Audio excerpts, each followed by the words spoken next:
ये अदावत और मोहब्बत की सियासत में ऐसे फंसे कि किसी को किसी की मोहब्बत ने मारा, किसी को किसी की अदावत ने मारा, मगर इस शराफत अली को सेकुलर सियासत ने मारा। आज मुस्लिम समाज का नेतृत्व किन लोगों के साथ जोड़ता है? इशरत जहां, याकूब मेनन, मुख्तार अंसारी, अतीक अहमद, दाऊद इब्राहिम। अरे दिग्विजय सिंह, सुनिए, मैं खड़ा हूं ना अपने पैर पर। 26/11 आरएसएस ने कराया, सदन के सदस्य बैठे हुए हैं।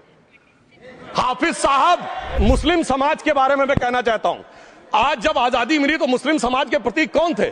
उस्ताद बिस्मिल्लाह खां, उस्ताद फरीदुद्दीन डागर, उस्ताद बड़े गुलाम अली, उस्ताद जाकिर हुसैन, जिनकी अभी कुछ दिन पहले डेथ हुई, बड़े बड़े नगमा निवार, हसरत जयपुरी, मजरूर सुल्तानपुरी, साहिर लुधियानवी, कैफी आजमी, जोश मलियाबादी, जिगर मुरादाबादी। अब सर क्या हो गया? तब मुस्लिम समाज इन अदब के शाहकारों के साथ जोड़ा जाता था। आज मुस्लिम समाज का नेतृत्व किन लोगों के साथ जोड़ता है? इशरत जहां, याकूब मेनन, मुख्तार अंसारी, अतीक अहमद, दाऊद इब्राहिम। कौन जोड़ रहा है ये? तब से सर, जब से ये सेकुलर हो गया देश 1976 से और सेकुलर सियासत शुरू हुई, उसने ले जाकर इनको इस मुकाम तक पहुंचाया। और इस वक्फ बोर्ड के बिल में भी जो बात कही जा रही है, सर, मुस्लिम समाज को यह समझाया गया कि तुम्हें बीजेपी वालों को तुमसे बड़ी अदावत है, और कहा गया इनको बड़ी मोहब्बत है।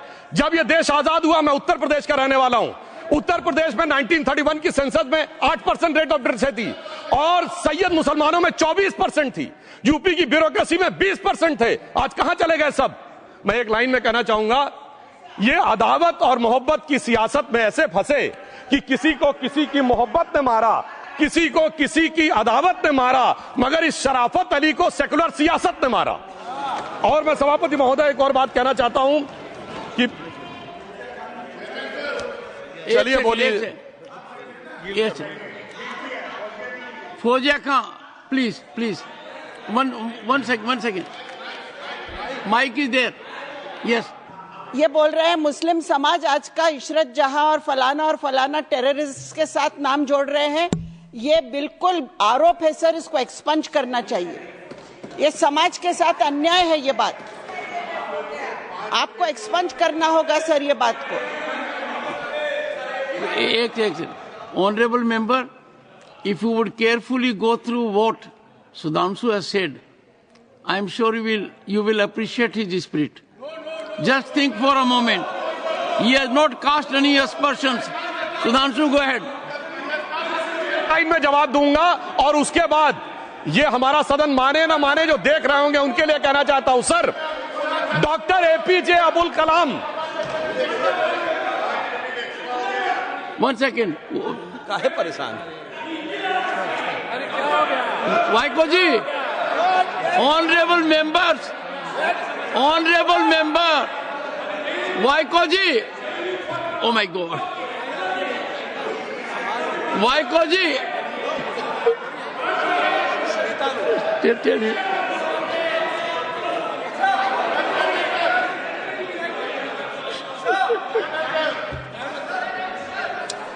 ऑनरेबल एचएम को जी हिंदी समझ रहे हैं।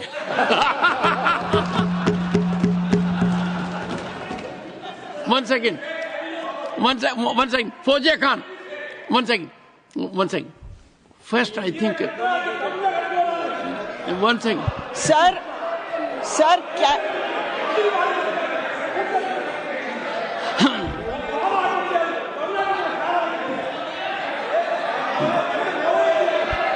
Sir, community cannot be stigmatized. Yes. An entire community cannot be branded like this. Fauziya Khan ji, I'll come to you. I'll give you the opportunity.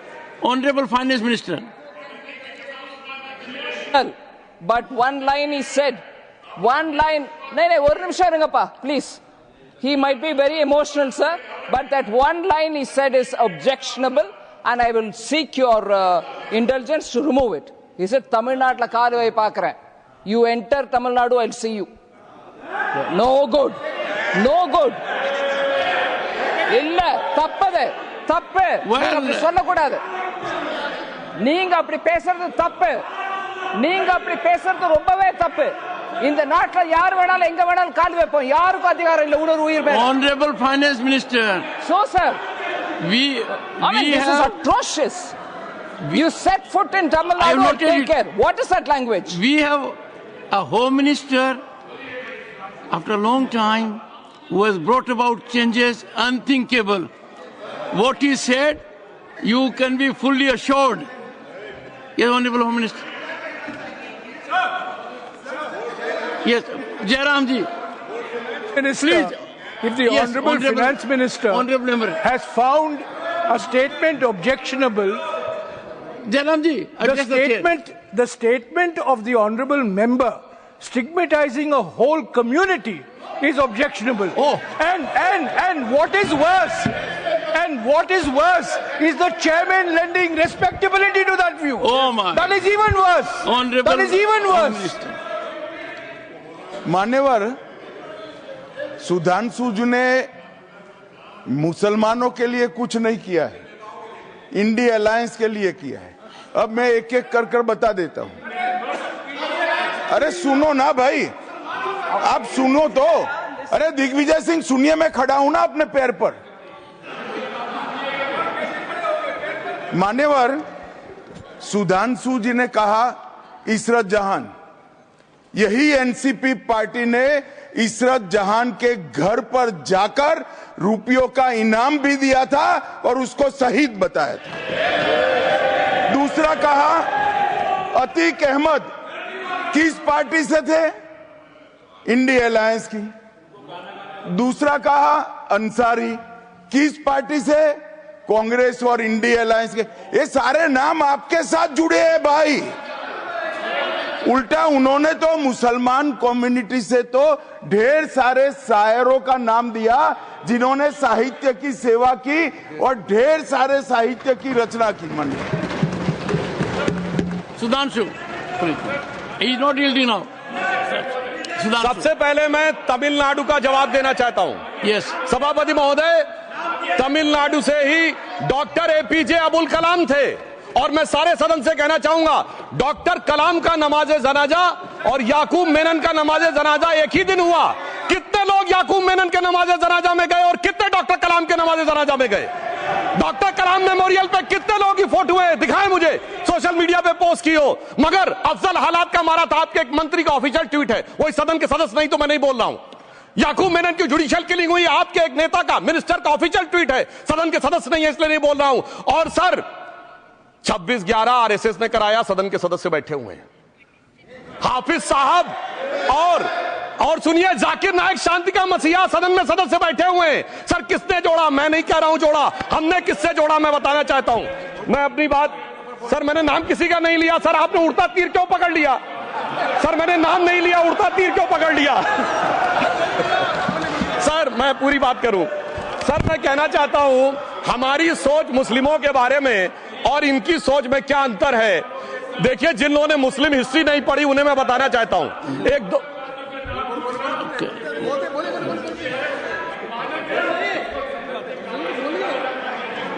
सभापति महोदय, मैं थोड़ा उन लोगों को इस्लामिक हिस्ट्री के बारे में बताना चाहता हूं। Honorable Digvijay Singh, please. No, I'll give you a chance. I'll give. माननीय सदस्य, Honorable Digvijay Singh ji. माननीय सभापति महोदय, जो माननीय सदस्य ने एक बात कही है, मैं सुन रहा था डॉक्टर त्रिवेदी जी की बात। उन्होंने कहा था ऐसे मुसलमान हम लोगों के साथ हैं और वैसे मुसलमान इन लोगों के साथ हैं। बात यह है कि आपने जिस तरह से इस पूरी बात कही है, ये घोर आपत्तिजनक है, अपमानित करती है और जो माननीय सदस्य ने भी मेरे बारे में भी कहा है, मैं उनकी निंदा करता हूं। Honorable Home Minister. Honorable Home Minister. Honorable Home Minister. एक second. Okay. One second. Your mic will be on. जी महोदय, मुझे ये सब कहने की जरूरत नहीं है, लेकिन जो गुजरात में दंगे और फसाद हुए, कौन कौन उसके लिए जिम्मेदार थे बताइए। Honorable Home Minister.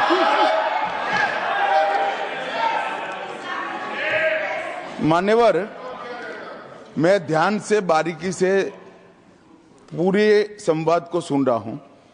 माननीय सदस्य सुधांशु जी ने दिग्विजय सिंह का नाम नहीं दिया। अब वो खड़े होकर कहे मेरे बारे में कहा, इससे साबित हो गए। और अभी भी मौका है, अभी भी मौका है। आपने नहीं कहा है कि 26/11 के हमले में आरएसएस का हाथ था, तो अभी खड़े होकर माइक चालू कराकर बुलवा दीजिए माननीय। और आपत्तिजनक बात है, मैंने ये बात कभी नहीं कही है, ये आप लोगों का प्रचार है। मेरी आपत्ति इस बात की थी कि सभी माननीय सदस्य ने और बात कही है कि अब हमारे तरफ ऐसे ऐसे मुसलमान थे और वैसे वैसे मुसलमान हम लोग की तरफ थे। ये पूरे समाज के साथ, पूरे अल्पसंख्यक समाज के साथ अपमानजनक बात है। और माननीय सभापति महोदय, आप बताइए, माननीय गृह मंत्री जी, आप वहां पर थे, गृह मंत्री थे जब दंगे हुए थे, तो आप लोगों का क्या रोल था, ये जन जाहिर करे। जन जाहिर होम मिनिस्टर, नेवर, इनको मेरा हुआ ऐसा है कि मैं ही दिखाई पड़ता हूं। आपकी सुनिए, सुनिए, अब सुनिए ना दिग्विजय सिंह, सुनिए, 1 मिनट सुनिए। दंगे शांत होने के बाद 18 महीने के बाद मैं गृह मंत्री बना। दंगा हुआ तब मैं गृह मंत्री नहीं था। सुधांशु त्रिवेदी संदर्भ में किसी का नाम नहीं लिया। अजीज बर्नी की किताब थी 2611 एंड आरएसएस कॉन्स्पिरेसी, कोई जाके चेक कर ले उसमें कौन कौन कहां कहां था। अब मैं मुसलमानों के बारे में कहना चाहता हूं, मुस्लिम समाज के लिए। बहुत से लोग ऐसे हैं जिनको मुस्लिम समाज की हिस्ट्री नहीं पता है। मैं बताना चाहता हूं, भारत से जब न्यूमेरिक सिस्टम सबसे पहले गया तो अल जहार थे सबसे पहले, जिन्होंने जाके 1793 में जो सूर्य सिद्धांत था उसका अरबी में ट्रांसलेशन हुआ सिंध हिंद। और हम बता रहे हैं हम किस तरह के मुस्लिम को साथ रखते हैं। डॉक्टर कलाम से बड़ा आलिम इस्लाम में साइंसदान नहीं हुआ, और आरिफ मोहम्मद खान साहब जो बिहार के गवर्नर हैं उनसे बड़ा आलिम फाजिल मुसलमान आज सियासी जमात में तो नहीं होगा, यह मैं दावे के साथ कह सकता हूं। मगर मैं बताना चाहता हूं सर, उसके बाद उन्होंने एक किताब लिखी, एक सर 10th सेंचुरी के मुस्लिम राइटर थे जिन्होंने किताब लिखी, उसका नाम था the compendious book of balancing and completion according to Hindu calculation, जिसको शॉर्ट में अल जब्र कहा गया, और वहां से अलजबरा निकला। और सर उसके बाद अल ख्वारिज्म आया। और सर आज मेरे ख्याल से सदन के बहुत से लोगों को नहीं पता होगा, ये जो एल्गोरिथम वर्ड है ये अल ख्वारिज्म से आया हुआ है। एक जमाने में इस्लाम में बैतुल हिकमत था, यानी वो सबसे बड़ा हिकमत का केंद्र था। जब एक से एक लोग होते थे, बहुतों को नहीं पता होगा कि कोलंबस ने जिस नक्शे के थ्रू दुनिया ट्रेवल किया था वो बनाने वाला भी एक मुस्लिम था, अल इदरीसी। मगर सर एल्गोरिथम आज ऐसा बदला कि एआई के एज में दलगत भावना से ऊपर उठकर औरंगजेब के साथ खड़े हो गए। सर ये एल्गोरिथम किसने बदल दिया, ये मैं बताना चाहता हूं। इस पे थोड़ा सोचने की जरूरत है। इसलिए मैं कहता हूं मुस्लिम पॉलिटिक्स की सोच क्या थी, हमने किन मुसलमानों का साथ दिया है, मैं बताना चाहता हूं सर। वीर अब्दुल हमीद की शहादत की 50वीं वर्षगांठ 2015 में हुई। प्रधानमंत्री मोदी जी ने उनके पूरे परिवार को और उनकी पत्नी को बुला के सम्मानित किया, और इन लोगों ने उस यासीन मलिक को, जिसके ऊपर 3 एयरफोर्स के ऑफिसर्स को हत्या करने का आरोप था, वो प्रधानमंत्री आवास में। सर साफ दिखाई पड़ता है कौन किसके साथ खड़ा हुआ है, कौन किस तरह के मुसलमान के साथ खड़ा हुआ है। और सर मैं ये भी कहना चाहता हूं सर, ये सर अपने टर्न पे बोलिए सर, पिछले 30-35 सालों से हुआ खड़ा किया जा रहा है। 1990 में जब राम मंदिर आंदोलन हुआ, कहा गया बीजेपी आएगी उत्तर प्रदेश में खा जाएगी। सर बीजेपी आने के बाद उत्तर प्रदेश में जानते क्या हुआ सर, 22 साल से शिया सुन्नी के बीच में जो दंगे चलते थे और मदे साबा का जुलूस नहीं निकलता था, शिया समुदाय का मदे साबा का जुलूस लखनऊ में हमारी सरकार में निकलना शुरू हुआ। और उसके बाद कहा गया केंद्र में भाजपा आएगी तो खा जाएगी। सर अटल जी की सरकार आई, इतनी शानदार स्थिति रही। उसके बाद कहा गया गुजरात में आएगी तो भाजपा खा जाएगी। सर गुजरात का मुसलमान आज सबसे समृद्ध मुसलमान है, सबसे ज्यादा जकात वहां से आता है। उसके बाद कहा गया मोदी जी की सरकार आएगी तो क्या होगा। सर मोदी जी की सरकार आने के बाद हमारे साथियों ने बताया है अल्पसंख्यक समुदाय के 70% लोग हैं जिनको किसी न किसी एक योजना का लाभ जरूर मिला है। और सर फिर कहा गया सीए आएगा तो नागरिकता छिन जाएगी। सर उसके बाद भी आपने सब देखा, और सर हम बचपन में सुनते थे कि राम मंदिर बनने लगेगा तो मिडिल ईस्ट के देश पेट्रोल देना बंद कर देंगे। सर राम मंदिर भी बन रहा है, और भारत मिडिल ईस्ट कॉरिडोर भी बन रहा है, और अबू धाबी में भी मंदिर बन रहा है, और 4 मुस्लिम देशों ने सर्वोच्च नागरिक सम्मान मोदी जी को दिया हुआ है। इसलिए मैं कहना चाहता हूं सर, मर्ज हो तो उसका इलाज किया जा सकता है। जैसे हमारे यहां वैद धन्वंतर माने गए हैं, इस्लामी अकीदे में वैद हकीम लुकमान माने गए, तो कहा गया है उनके लिए कि इसमें क्या रखा है देखे है जो तू आन के पास, बदगुमा वहम की दारू नहीं लुकमान के पास। यानी मर्ज का इलाज है, पर वहम का इलाज तो हकीम लुकमान भी नहीं कर सकते जो आपने पाल कर रखा है। मैं कहना चाहता हूं, हम किन मुसलमानों की बात करते हैं? आप गंगा जमुनी तहजीब की बात करते हैं। सर दारा शिकोह औरंगजेब का बड़ा भाई था, उसने उपनिषदों का अध्ययन किया, संस्कृत में अनुवाद कराया और नाम रखा सिर्रा अकबर, यानी वर्ड्स ऑफ गॉड। मैंने किसी को दारा शिकोह की जयंती मनाते हुए नहीं देखा। मैं पूछना चाहता हूं, बेगम बीबी ताज, उनके घर पे जाते किसी ने सुना?